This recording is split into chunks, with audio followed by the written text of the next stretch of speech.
Mulai tanggal 1 Juli, Indonesia akan memasuki babak baru dalam kebijakan energi nasional.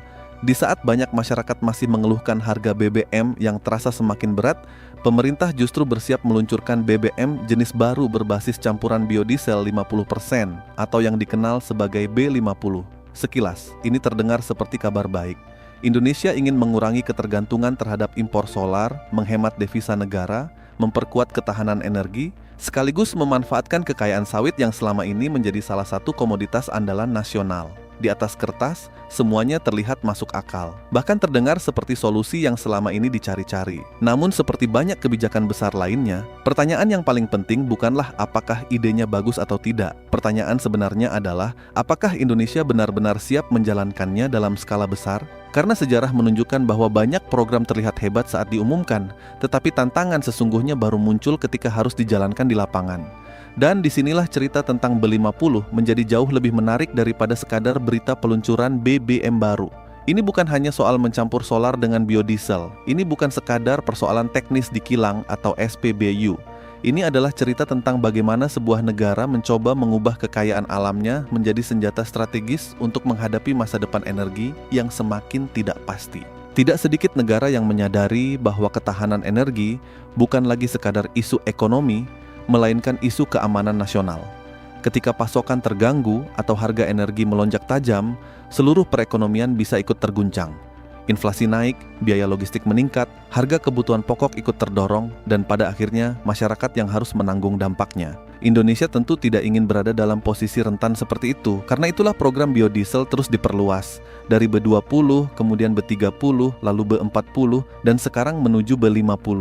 Logikanya sederhana, semakin besar porsi biodiesel berbasis sawit yang digunakan, semakin sedikit kebutuhan impor solar dari luar negeri. Semakin kecil impor, semakin banyak devisa yang bisa dihemat. Dan semakin kuat pula posisi Indonesia dalam menjaga ketahanan energinya sendiri. Jika dilihat dari sudut pandang tersebut, B50 memang terlihat menjanjikan. Indonesia adalah salah satu produsen minyak sawit terbesar di dunia. Kita memiliki bahan baku yang melimpah. Tetapi justru karena program ini sangat besar, kita perlu melihatnya lebih dalam, sebab setiap keberhasilan besar biasanya datang bersama tantangan yang juga tidak kecil. Dan tantangan pertama yang mulai dibicarakan banyak pengamat adalah soal pasokan. Ketika kebutuhan biodiesel meningkat secara signifikan, kebutuhan bahan bakunya otomatis ikut melonjak. Sawit yang sebelumnya banyak diarahkan untuk ekspor, kini semakin banyak dibutuhkan untuk konsumsi dalam negeri. Di satu sisi, ini bisa menjadi kabar baik karena menciptakan permintaan domestik yang kuat. Namun di sisi lain, muncul pertanyaan yang tidak bisa diabaikan begitu saja. Apakah produksi sawit Indonesia mampu mengejar kenaikan kebutuhan tersebut dalam jangka panjang?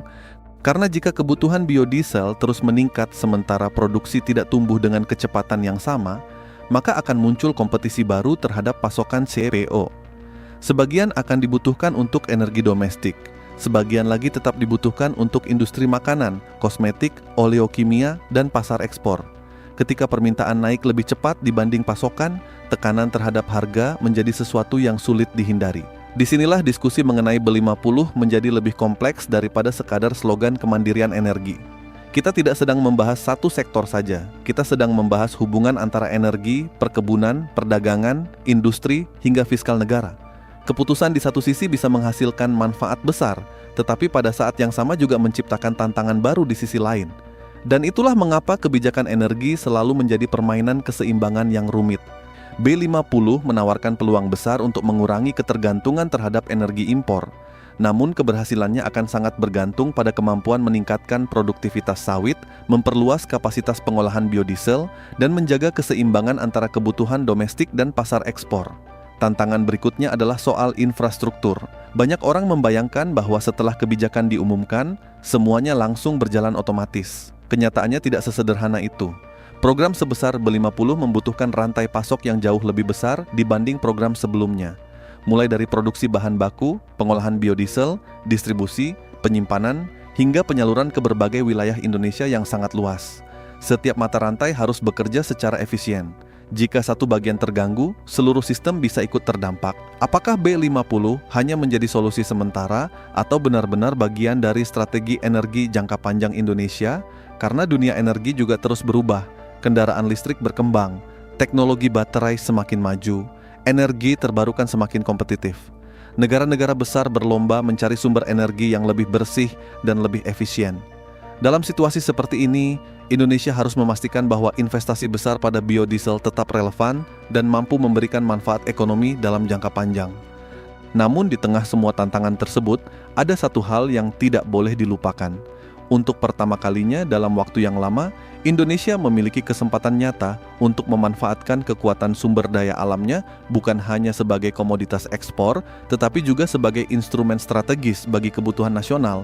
Ini adalah peluang yang tidak dimiliki semua negara. Banyak negara harus mengimpor energi dalam jumlah besar karena tidak memiliki sumber daya yang cukup. Indonesia setidaknya memiliki pilihan yang lebih luas. Karena itu, perdebatan mengenai B50 seharusnya tidak terjebak pada dua kubu ekstrem. Tidak perlu menganggapnya sebagai solusi ajaib yang akan menyelesaikan semua masalah energi. Tetapi juga tidak perlu langsung menganggapnya sebagai kebijakan yang pasti gagal. Yang lebih penting adalah mengawasi pelaksanaannya secara rasional dan objektif. Apakah targetnya tercapai? Apakah impor benar-benar berkurang? Apakah pasokan tetap aman? Apakah manfaat ekonominya lebih besar daripada risikonya? Pertanyaan-pertanyaan inilah yang seharusnya menjadi fokus utama. Pada akhirnya, B50 bukan sekadar soal BBM baru yang mulai hadir pada bulan Juli. Ini adalah ujian besar bagi kemampuan Indonesia mengelola sumber daya alamnya sendiri. Ini adalah ujian bagi ketahanan energi nasional. Ini adalah ujian apakah kekayaan sawit Indonesia benar-benar bisa menjadi kekuatan strategis atau justru menghadirkan tantangan baru yang belum sepenuhnya kita antisipasi. Dan mungkin inilah bagian yang paling menarik untuk kita ikuti dalam beberapa tahun ke depan. Karena keberhasilan program ini tidak hanya akan memengaruhi sektor energi, tetapi juga perdagangan, industri, investasi, hingga kehidupan sehari-hari masyarakat. Jika berhasil, Indonesia bisa mengurangi ketergantungan terhadap impor energi dan memperkuat fondasi ekonominya. Namun jika persiapannya kurang matang, tantangan baru bisa muncul dari arah yang tidak terduga. Yang jelas, mulai tanggal 1 Juli nanti, Indonesia sedang mengambil sebuah langkah besar. Langkah yang penuh harapan, tetapi juga penuh risiko. Dan seperti semua keputusan besar dalam sejarah ekonomi, hasil akhirnya tidak akan ditentukan oleh pidato, konferensi pers, atau slogan yang terdengar indah. Hasil akhirnya akan ditentukan oleh kemampuan menjalankan kebijakan secara konsisten, menjaga pasokan tetap aman, dan memastikan manfaatnya benar-benar dirasakan oleh masyarakat luas. Menurut kalian, apakah B50 akan menjadi tonggak penting menuju kemandirian energi Indonesia, atau justru membuka tantangan baru yang belum banyak dibicarakan? Tulis pendapat kalian di kolom komentar. Kalau kalian suka pembahasan ekonomi, energi, dan isu strategis seperti ini, jangan lupa dukung channel ini dengan like, share, dan subscribe agar kita bisa terus membahas berbagai perkembangan penting yang akan memengaruhi masa depan Indonesia.